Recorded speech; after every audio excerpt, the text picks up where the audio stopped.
मेला गोदाम में पहुंच जाएं, वहां आपके साथी आपका इंतजार कर रहे हैं। राजेश शुक्ला और हमारे अम्मा की बुलाई दे, हम अपने अम्मा के पास जाओ। कुछ इस तरह से 5 साल का बच्चा अपनी मां से बिछड़ने के बाद संगम क्षेत्र में रो रहा था।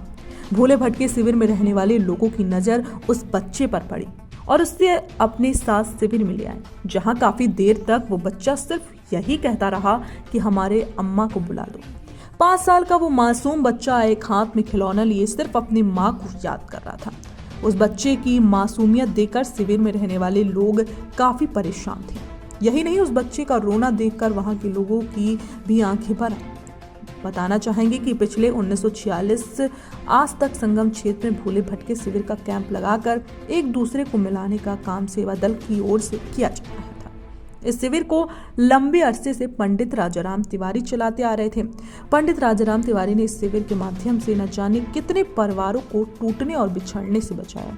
आज उनके न रहने पर भी उनके पुत्र उमेश तिवारी अपने पिता का नाम रोशन करते हुए संगठन को चला रहे हैं। माघ मेले में शुरुआत से लेकर मौनी अमावस्या के स्नान तक भोले भटके लोगों को मिलाने का काम किया है।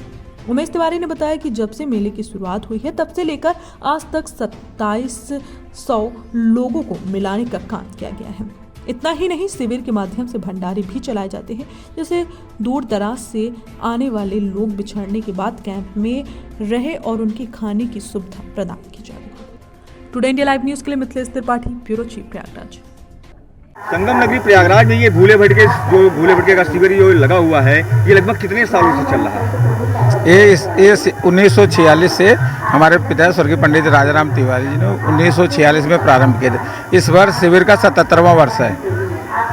70 वर्ष तक बाबूजी हमारे सेवा किए। 2016 में उन्होंने अंतिम सांस ली, उसके बाद से उनके साथ से ही मैं लगा हुआ हूँ। मेले के पहले दिन से लेकर अब तक में लगभग कितने लोगों को मिलाया गया होगा? इस समय 5 जनवरी से और आज 21 जनवरी तक के बीच में लगभग 2700 महिला पुरुष और 25 नन्हे मुन्ने बच्चों को मिलाया जा चुका है। दूर दराज से जो आने वाले लोग हैं, जो यहाँ पर बिछड़ जाते हैं अपने परिवार से, उनको किस तरह से आप लोग मिलाने का काम करते हैं? अब ये प्रशासन ने हमें लगभग 40 वर्ष से एक ही प्लाट निश्चित कर दिया है, तो इसलिए यहाँ छोटे से लेकर बड़े हर व्यक्ति को मालूम है भोले भटके शिविर कहाँ पे है, बताना नहीं पड़ता। और हम प्रसारण के माध्यम से जो भी पुलिस, होमगार्ड्स या स्वयंसेवी संस्थाओं के सदस्य पाते हैं भोले भटकों को तुरंत लेके हमारे यहाँ आते हैं। ये शिविर किसके माध्यम से चलता है? ये हमारा भारत सेवा दल भोले भटके शिविर है। अच्छा, एक चीज़ मैं और जानना चाहूँगा आपसे कि ये जो शिविर है, इस शिविर में जो यहाँ पर्ची लिखने वाले हैं या जो अनाउंसमेंट करने वाले हैं, उनको क्या पारिश्रमिक कुछ मिलता है या वो सेवा भाव से? ये हमारे यहाँ सेवा भाव से है। कोई भी आगे करता है या नहीं? सब हमारे जुड़े हैं, उनकी ID रखी जाती है, सब पूर्व परिचित हैं और सब पूरा पहचान पत्र बना के ही होता है। क्या नाम है आपका? उमेश तिवारी, अध्यक्ष भारत सेवा दल भोले भटके शिविर।